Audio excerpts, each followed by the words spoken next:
Welcome to Poetry with Shing, where we uncover the beauty behind poetry.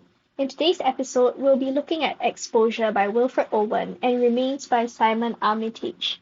And our key question for today would be to come up with a critical comparison between the two poems and examining how each poet presents the idea of war by looking at things like form, language, and style as usual.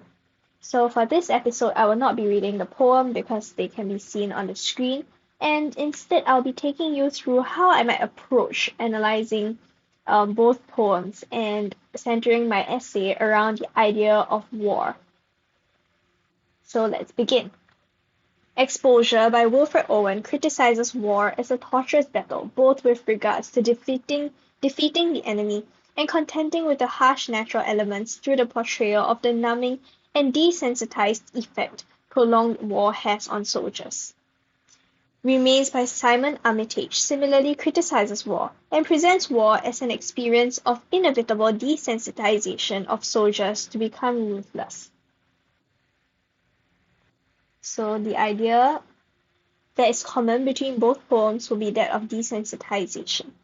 Yet, despite the facade of unfeelingness, soldiers are still haunted by the shadow and guilt of war even in the comforts of their home, highlighting the soul-eating guilt of war.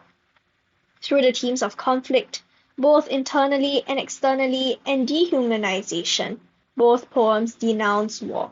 Strikingly, both poems take on a double meaning in its title, reflecting the duality of war as a conflict. Both poems are similar in having a dual meaning to their title. In Exposure, the dual meaning exists in how the soldiers are both exposed to the harsh cold weather and the cruelties of war.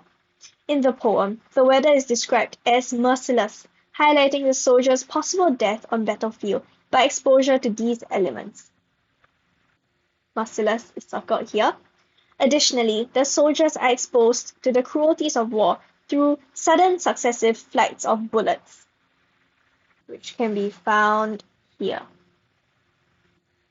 showing the unpredictability of war that tortures the minds of soldiers and their physique when fighting is demanded of them.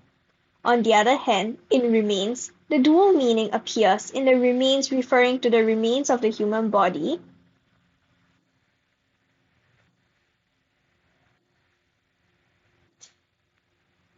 that the speaker has killed, and it's also a representation of the violence of war and simultaneously also the remaining and lingering feelings of guilt that of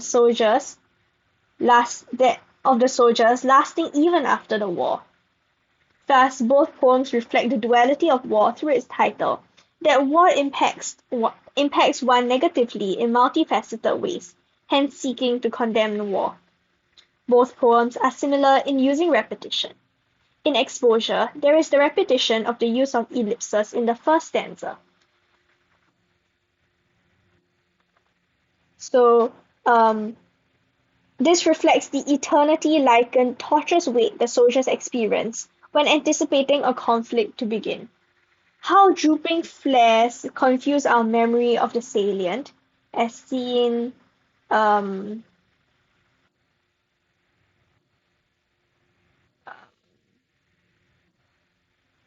here. The low drooping flares confuse our memory of the salient, conveying the soldier's feeling of disorientation. And the ellipses following that line highlight soldiers' anxiety and prolonged disorientation on the battlefield, which takes a toll on their mental determination to win the war and their physical strength in maintaining combat. Thus, Owen wishes to convey the nature of war as overly prolonged and hence futile.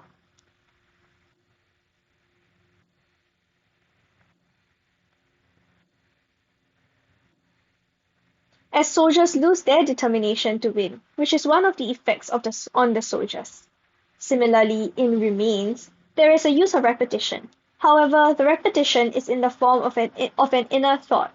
The phrase "probably armed, possibly not" conveys an element of uncertainty through the uncertain phrases "probably" and "possibly", showing that war is unpredictable and uncertain.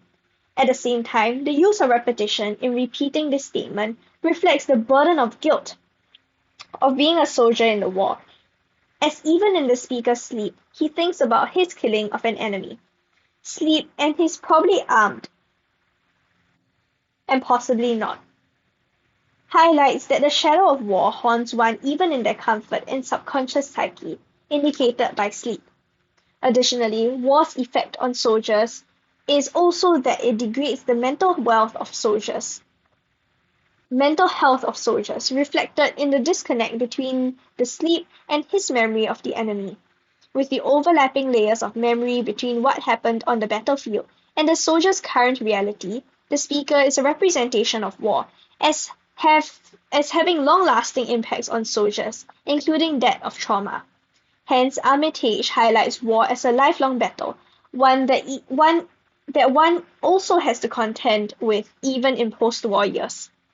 Both poems also use imagery, and Exposure employs imagery to convey one's dehumanization on the battlefield, while Remains employs imagery to convey the need for detachment from war. In Exposure, the imagery of unfeeling humans is constructed, from all the eyes are eyes, highlighting the varying parties' conditioning of seeing casualties that are do that do are that sorry, highlighting the varying parties' conditioning of seeing casualties that are normal and they do their work unthinkingly because of that. The wordplay of ice also reflects the harsh, bitter winter experience. So let's find the idea of ice.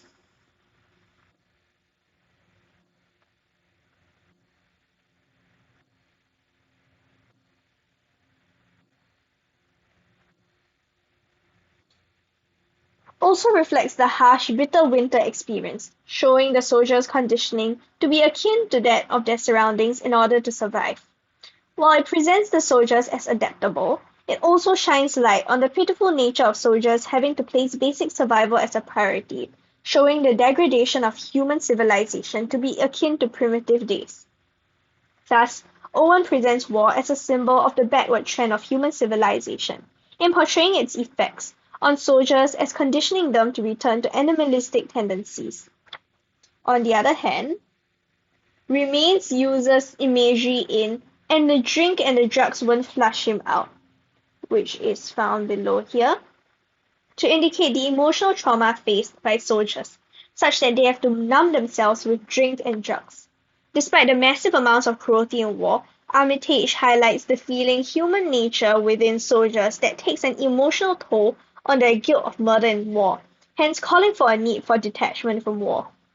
To conclude, Owen portrays the effect of war on soldiers as torturous and numbing, so as to criticize the horrors of war that dehumanizes.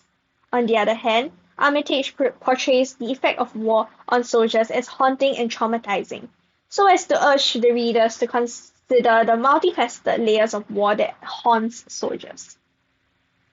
Alright, that marks the end of today's discussion on Exposure by Wilfred Owen and Remains by Simon Armitage. Thank you for tuning in and look forward to seeing you at the next episode. Goodbye.